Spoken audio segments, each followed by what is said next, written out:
Thank you, Mr. Speaker. Mr. Speaker, I rise to support this bill, the County Oversight and Accountability Bill 2024.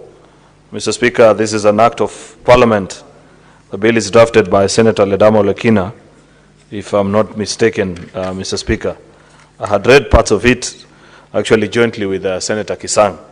I had read the objects, actually, Mr. Speaker, of the bill, and I found the memorandum quite interesting. If you read, Mr. Speaker, it says that this bill provides for us a legal framework for effective oversight of county governments by the Senate.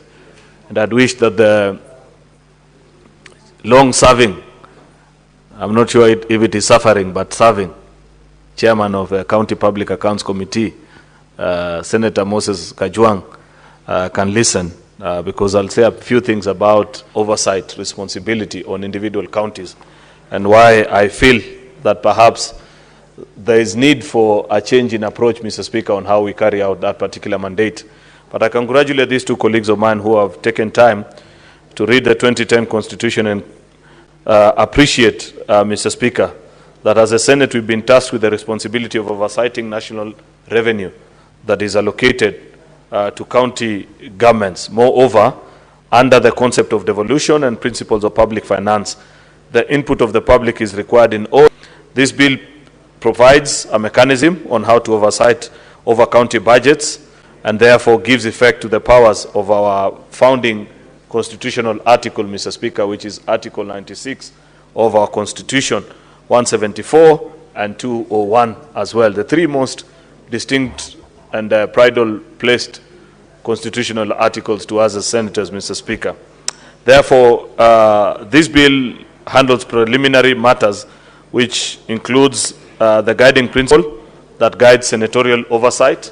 Mr. Speaker, there have been debates in this House. If you read the records of this House over the years, Senator Madzayo, who's one of the longest-serving colleagues in this House, Mr. Speaker, will tell you that positions have shifted and members are prevaricated depending on the position that I hold. There are governors that I watch nowadays, Mr. Speaker, and hear their thoughts about the Senate and its duties. And I recall the things I used to hear them say on this floor when they were senators, Mr. Speaker. There are also equally senators that I hear on this floor, Mr. Speaker, because we've now gone full circle, Mr. Speaker. I think all that is left now, Mr. Speaker, is for a senator to be an MCA. Otherwise, though actually, if you, that has happened actually, Mr. Speaker, because I've remembered our departed colleague, Senator Godliver Omondi, who served with us in this House, but went ahead to serve in the subsequent session as a member of the County Assembly in Vihiga County, elected on the ODM party. Therefore, Mr. Speaker, we have all gone full circle. We have senators who've served as MCAs, MCAs who've gone ahead to serve as governors, governors who've been senators, and governors who previously served as senators, Mr. Speaker. And therefore, the point that I was trying to make, Mr. Speaker, is that we need not vary our positions on this issue of Senate oversight, depending on where we presently serve. That has been the tragedy of devolution. There are people who held very radical views when they were in this House, Mr. Speaker. But the minute they crossed over either to the County Assembly or to serve as their colleagues in this House today who have served, and I'm not talking about you, Mr. Speaker, but other colleagues here in this House, Mr. Speaker, who've served as governors. And I know the things they used to say back then and what is their present position with regards to senatorial oversight. We need this bill, Mr. Speaker, to enable us actually set a framework that will transcend time, Mr. Speaker, so that it will not be a personal position, that the rules that apply today for an individual when they are serving as a senator or when they are serving as an MCA will still serve the tomorrow as they are governors. Left on its own, Mr. Speaker, we've left it for senators actually to make their own independent decision on how they coexist with the county governments of the respective counties where they come from. Therefore, we've seen it all, Mr. Speaker. Senators who try and be BFFs with their governors, then they had a fantastic fallout and say explosive things about each other, or those that are adversarial from day one to the last, like my good friend Senator Cheruiyot and his governor, or any others that I can think about, Mr. Speaker, who perhaps have never shared a common position on anything, Mr. Speaker. This will help vary such conditions and ensure that there is a framework which, if you execute and follow through as a senator, nobody can accuse you, Mr. Speaker, that either you're harboring ambitions or, Mr. Speaker, perhaps there is anything personal to the job that you do. The work of a senator is extremely difficult. If you speak and speak boldly about issues that are going on in your county, many a times you'd be accused of carrying a personal agenda actually against the county government, Mr. Speaker. If you keep quiet again, Mr. Speaker, you'd be accused that you're eating together with the county governor, Mr. Speaker. Therefore, it's not a very enviable position to be a senator in this republic. And it is for want of good laws such as this, Mr. Speaker, that we've left ourselves exposed and open. There are certain things that are being proposed in this bill, which I shall be speaking about in the next few minutes, Mr. Speaker, that help me appreciate and say that if we were to set this in law, Mr. Speaker, then tomorrow, when I carry out that particular mandate, nobody will accuse me that I have a personal agenda against my governor. Nobody will say Senator Ledama wants to unseat Governor Patrick Ntutu, and therefore he's speaking about the things he speaks about in Narok County, Mr. Speaker. It will be known that the senator is simply doing their damn job, Mr. Speaker, which is the one thing that we have struggled with in the last 3 cycles that this House has existed, Mr. Speaker. Therefore, I want to appreciate first the thought that has gone to this, Senator Ledama and Senator Kisang, and say that this is such an urgent bill, colleagues, that I hope we can finish with debating it, and tomorrow, Mr. Speaker, we can finish the second reading, and before we break for the long recess at the end of this 4th session, we need to have sent this bill to the National Assembly, Mr. Speaker, because it will be a travesty, Mr. Speaker, of all odds, if we succeed, Mr. Speaker, or fail, rather actually, to pass such bills that make our work better and leave ourselves to open interpretation of what citizens think about us. I did a Senate Oversight Conference, for example, Mr. Speaker, in my county, early this year, actually, mid of this year.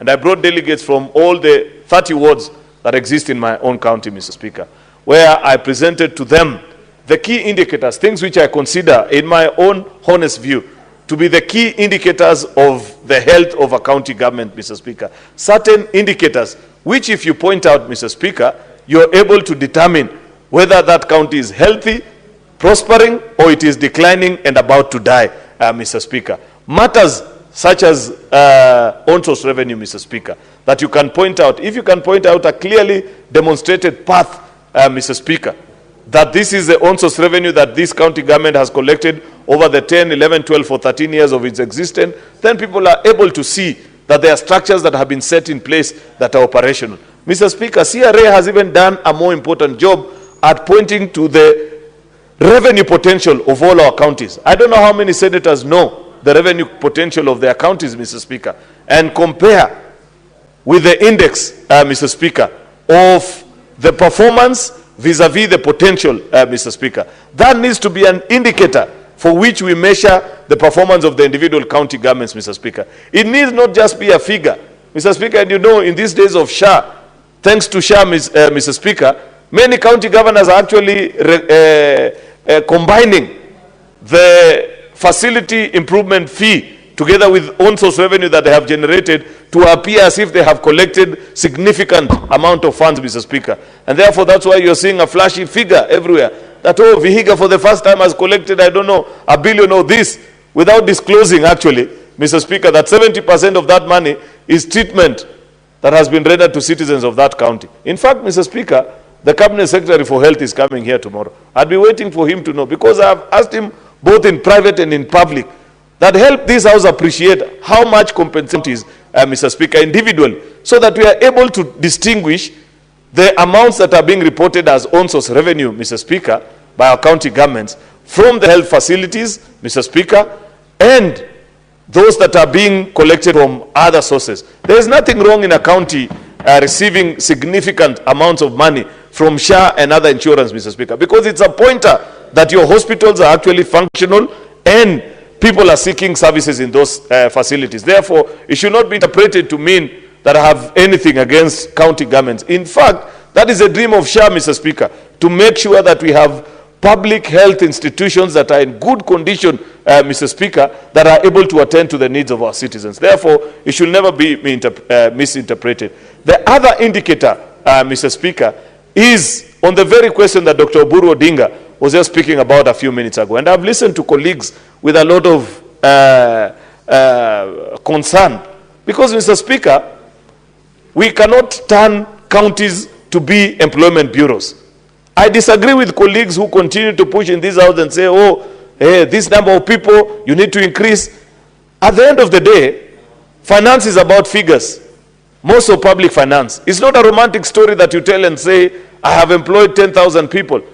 It's about the structure that we have put in place in law, Mr. Speaker. Through the Public Finance Management Regulation 25, we have set the conditions upon which the maximum allowed amount that a county government, Mr. Speaker, can spend on remuneration to the public officials that serve in that particular county. If you bust that ceiling, there's nothing to celebrate about. I, for example, pointed out to the people of my county and said, if our county government, which has 4,000 employees, Mr. Speaker, in a county of 1 million people, end up consuming in compensation to employees nearly 20 or 30% of the shareable revenue to just pay salaries, is it a proper and prudent use of public resources, Mr. Speaker, where 4,000 people are consuming 20 or 30% of resources that are meant to be shared, Mr. Speaker, amongst 1 million people? That is a question that we must answer as this house. We must balance the needs, Mr. Speaker. If you feel that as a county government, you need to employ more ECD teachers, more doctors, then the prudent thing is to see where do you counterbalance that number with.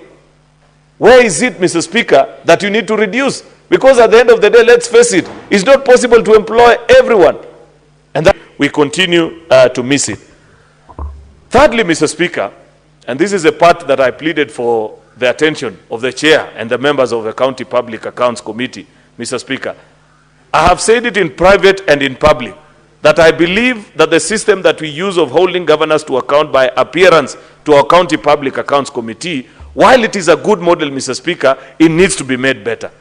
There are many occasions, Mr. Speaker, where I have watched colleagues appear alongside members of that committee, and they have limited time, Mr. Speaker, to either cross-examine the presentation and the material that is being drawn before them, Mr. Speaker, or sometimes, and with a lot of difficulty, see even your own colleagues actually, not necessarily the current PAC chaired by Senator Moses Kajwang, but even in previous years, Mr. Speaker, where your own colleagues side with your governor, and you are the legitimate representative of the people whose matters are being discussed at that particular time. Previously, for example, Mr. Speaker, in the first cycles of devolution, when county governments